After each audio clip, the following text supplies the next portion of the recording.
በጌታ ስም የሚመጣ የተባረከ ነው። ይህ በዓል በማቴዎስ ወንጌል ምዕራፍ 21 ላይ እንደተሰፈረው ጌታችን ከደብረ ዘይት ወደ ኢየሩሳሌም በአህያ ውርንጭላ ላይ ተቀምጦ መግባቱን የሚያስታውስበት በዓል ነው። የሆሳዕና ታሪክ ከዮሐንስ ወንጌል ላይ በቀር ባሉት በሶስት ወንጌላት በማቴዎስ፣ በማርቆስና በሉቃስ ተመዝግቦ የምናገኘው ታሪክ ነው።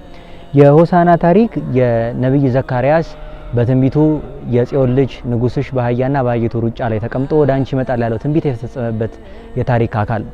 እንግዲህ ክብራዊት የሚሆን ጌታችን ኢየሱስ ክርስቶስ በትህትና በአህያና በአህይቱ ሩንጭላ ላይ ሆኖ ወደ ኢየሩሳሌም የመግባቱም ታሪክ የሚያትት የመጽሐፍ ቅዱስ ክፍል ነው።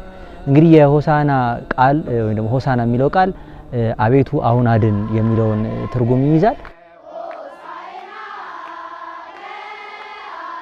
ሰንበት ትምህርት ቤቱ ከተመሰረተበት 1999 ዓመተ ምህረት ጀምሮ በተለያዩ መልኩ ይህንን የሆሳዕና በዓል ሲያከብር የቆየ ሲሆን በየወቅቱ የሚገኙ የሰንበት ትምህርት ቤቱ ህፃናት በጉጉት የሚጠብቁትና በድምቀት የሚያከብሩት በዓላቸው ነው።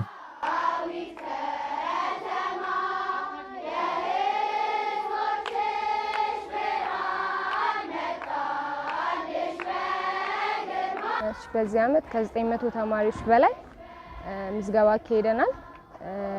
ትምህርት መርሃ ግብር ላይ ከ700 ተማሪ በላይ በቋሚ እየተከታተለ ይገኛል። በዚህ ዓመት ሆሳዕና ላይ ከ500 ተማሪዎች በላይ እናሳትፋለን ብለን እናስባለን። አሁን ባለን መረጃ መስፈርቶች አሉን። የመጀመሪያው ደቂቆች ከ4 ዓመት እስከ 8 ዓመት ያሉ ተማሪዎች ምንም አይነት መስፈርት የለንም። መደበኛ ትምህርታቸውን ሊመጡም ላይመጡም ይችላሉ። እነሱ ያው እንደ ጉጉታቸው ህፃናትም ስለሆኑ በጣም ስለሚጓጉ በእለቱ የመጡትን ህፃናቶች እናሳትፋለን። ደቂቅ ላይ ህፃናትና አዳጊ ማዕከላዊያን ግን ከ75% በላይ ትምህርት መርሃ ግብር የተከታተሉ መዝሙሩን በደንብ ያጠኑት መስፈርቱ እሱ ነው እስካሁን ባለን ማለት ነው።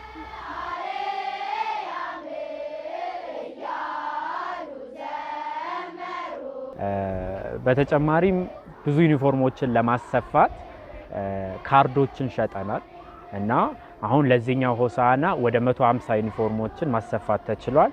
እነሱን ደግሞ ዩኒፎርሞች ለልጆች በተለይ ከደቂቅ በታች ከ8 ዓመት በላይ ላሉት ተማሪዎች ሁሉም እንዲለብሱ የሚያስችለን ይመስለናል ማለት ነው። በአጠቃላይ ግን 650 አካባቢ ልጆችን በዚህኛው ሆሳዕና እንደሚሰለፉ እንጠብቃለን።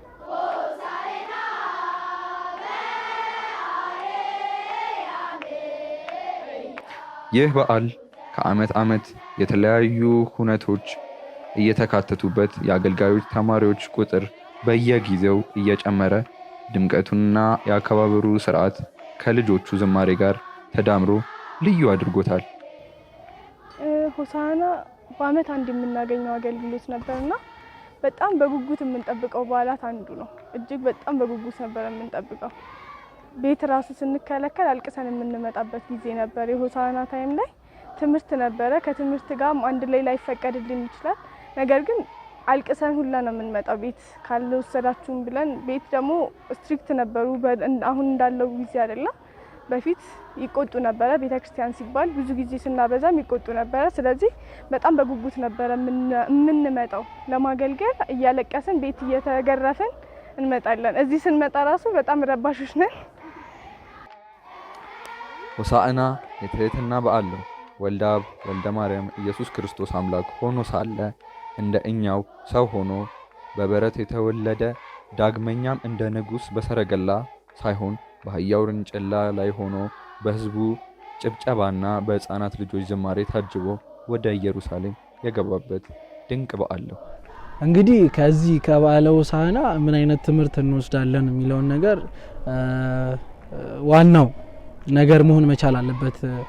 እንደ ቅድስት ኦርቶዶክሳዊት ቤተክርስቲያን አስተምህሮ መሰረት ዋናው ልክ በዓሉ የልጆች ነውና ብዙ ነገር የሚታወው ለልጆች ነው። ያ ግን ትክክል አይደለም። ያው ትምህርቱ ጌታ በልጆች መስሎ ተናገረ ወይንም ደግሞ በልጆች ሆነ እንጂ ትምህርቱ ለመላው ለክርስቲያን ለኦርቶዶክሳውያን ለክርስቲያን የተነገረ መልእክት ነው። ምክንያቱም ልጆች እንደ ሕፃን ካልሆኑ የእግዚአብሔርን መንግስት ማግኘት እንደማይችሉ ነው። ልባቸውን ንጹህ ካላደረጉ፣ ህሊናቸውን ንጹህ ካላደረጉ፣ ህሊናቸው መልካም ካልሆነ የእግዚአብሔርን መንግስት መውረስ አይችሉም ነውና ከዚህ በዓል አንዱ ልንረዳ የምንችለው ሁሉ ነገራችንን ንጹህ ማድረግ መቻል አለብን ነው።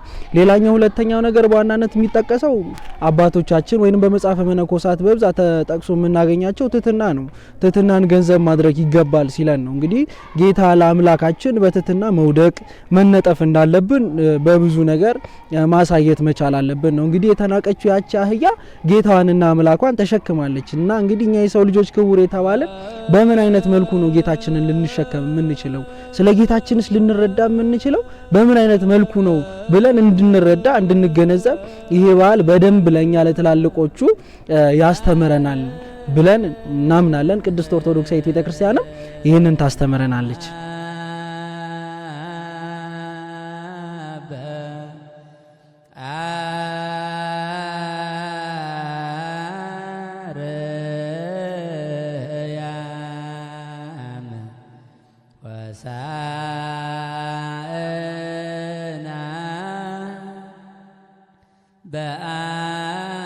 በአርያም